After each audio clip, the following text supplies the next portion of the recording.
අද අපි වත්තේගම නගරයේ සිට දියඇලි පාරාදීසයකට යන්න හදන්නේ.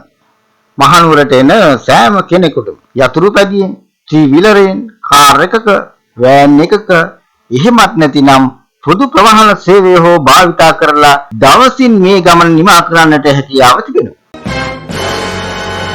අවුල්හැරේ චැනලේ වැඩි වැල් රටාරම් නැති නිසා විනාඩි කිහිපයකින් මේ තොරතුරු බලා ගන්න ඔබට පහසුවෙන්ම පුළුවන් වෙනවා. ඉතින් අපි මේ දියඇලි පාරාදීසයට ගිහින්ම බලමු. මේ වත්තේගම නගරයයි. මේ වත්තේගම නගරයේ සිට පන්විල, බඹරැල්ල ආදී ප්‍රදේශයට දිවන මාර්ග ඔස්සේ අපි ඉහළට ගිය විට කිලෝමීටර් 2ක් පමණ දුරකින් පළමු දියඇල්ල හමු වෙනවා. ඒ රහස්සැල්ල දියඇල්ලයි.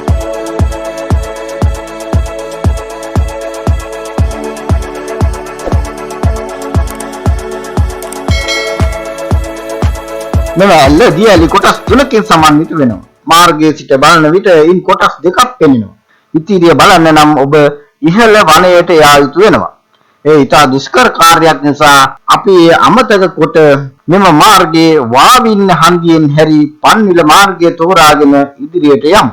අපි පන්විල නගරයට ගොස් එතනින් බඹරැල්ල මාර්ගය තුලින් යෑමෙන් ඉතිරි දියඇලි හමු වෙනවා. මෙහිදී අපි හාතලයට මුලින් පැමිණෙනවා. ඉන්පසු මඩල් කැලේ හන්දියෙන් අපිට අපේ ගමන් මාර්ගය තෝරා ගන්නට සිදු වෙනවා. අපි මෙතනින් මඩල් කැලේ මාර්ගය අතහැර බඹරැල්ල මාර්ගය තෝරාගෙන හුළුගඟට ගමන් කරන්නට පුළුවන්කම තිබෙනවා.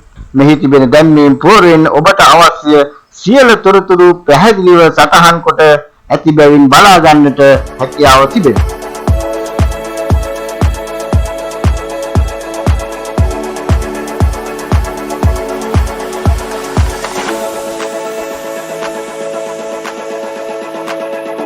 මේ කෘත්‍රිමව සෑදුණු ලස්සන ස්ථානයක්. මේව පාලම යට දියඇල්ල වශයෙන් හඳුන්වනු ලබනවා.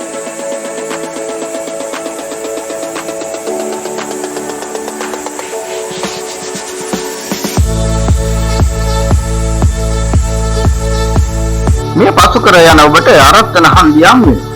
මෙතනින් ඔබට සුන්දර විහාරයක් වූ අරත්තන රජමහා විහාරයට යෑමට හැකියාව තිබෙනවා. එසේම නාරම්පනාව හරහා වරුතොට පාලම දක්වා යෑමටද හැකියාව තිබෙනවා. මෙතනින් හැරී ගිය විට ඔබට කණාමැදිරි දියඇල්ලට යෑමට හැකියාව තිබෙනවා. එසේම නාරම්පනාව දියඇල්ලද බලන්නට ඔබට හැකියාව තිබෙනවා. අප එම මාර්ගයේ නොගොස් බඹරැල්ල මාර්ගය තෝරාගෙන යන්නේ වැඩි දියඇලි ප්‍රමාණයක් නරඹන්නට හැකියාව තිබෙන නිසා.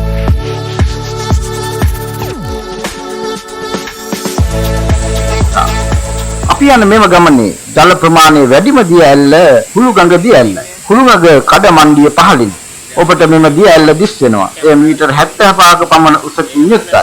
මෙම දියඇල්ල නැරඹීමට ඔබට ප්‍රවේශ පත්‍රයක් ගෙන පහළට බැසිය යුතු වෙනවා.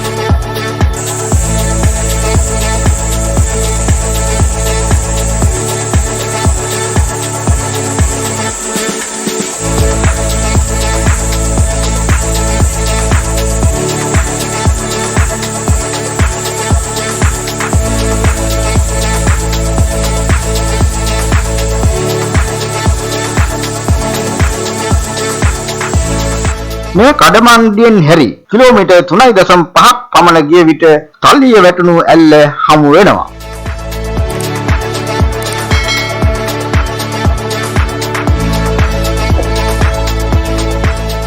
හුළුගඟ ඇල්ල හා තල්ලිය වැටුණු ඇල්ල නරඹා යන අපට මීළඟට හමු වන දියඇල්ල කොස්ගම දියඇල්ලයි.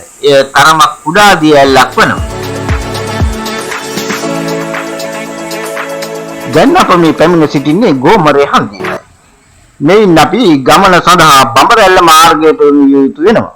මෙතන සිට ගෝමරේ දෙසට ගොස් කුඩා මාර්ග ඔස්සේ මීමුරේ දක්වා යෑමට හැකියාව තිබෙනවා.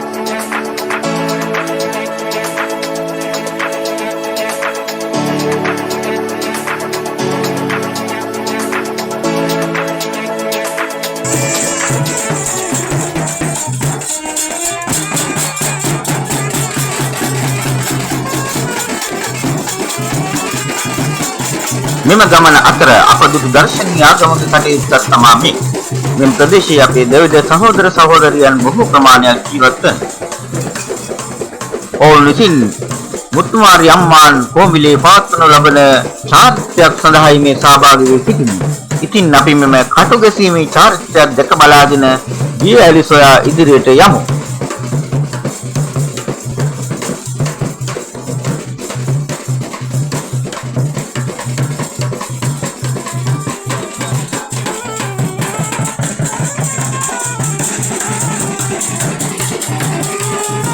හාගල්ල වතුයායේ මෙම ස්ථානය පසුවීමත් සමග කිලෝමීටර් 1.5ක් දුරින් ජෝඩු ඇල්ලට පිවිසෙන්නට ඔබට හැකියාව තිබෙනවා. මේ සඳහා ඔබ දකුණු පසින් පහළට ඇති මාර්ගයේ යා යුතු වෙනවා.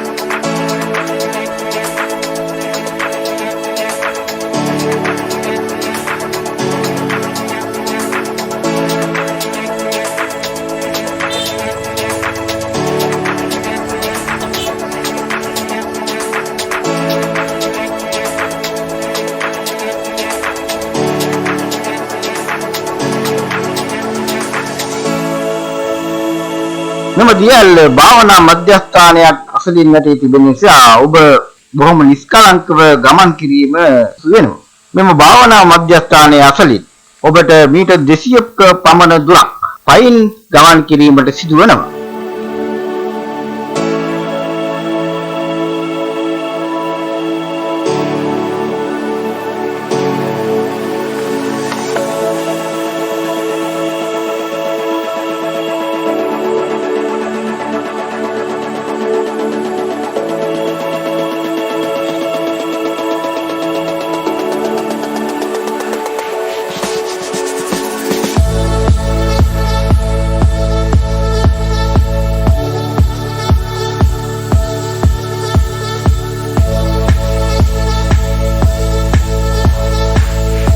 මේ සුන්දර ජෝඩු ඇල්ලයි මේ දියදාර කොටස් දෙකකින් පහළට කඩා හැලෙන නිසා ඒට මෙම නම ලැබී තිබෙනවා.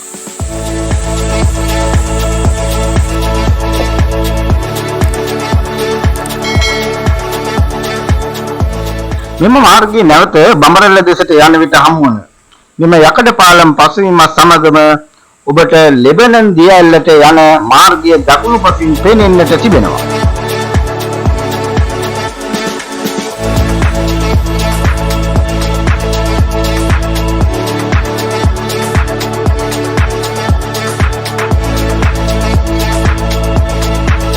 මෙතන සිට කිලෝමීටර් 2.5ක් දුරින් මේ පිහිටා තිබෙනවා. එම දිය පාරෙහි ආරක්ෂිතව නෑමට ඔබට හැකියාව තිබෙනවා.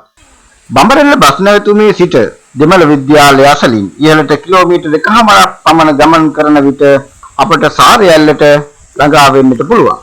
මෙම සාරය ඇල්ල අසලත් දිය නෑම සඳහා ආරක්ෂාකාරී වන බව පෙනෙන්නට තිබෙනවා.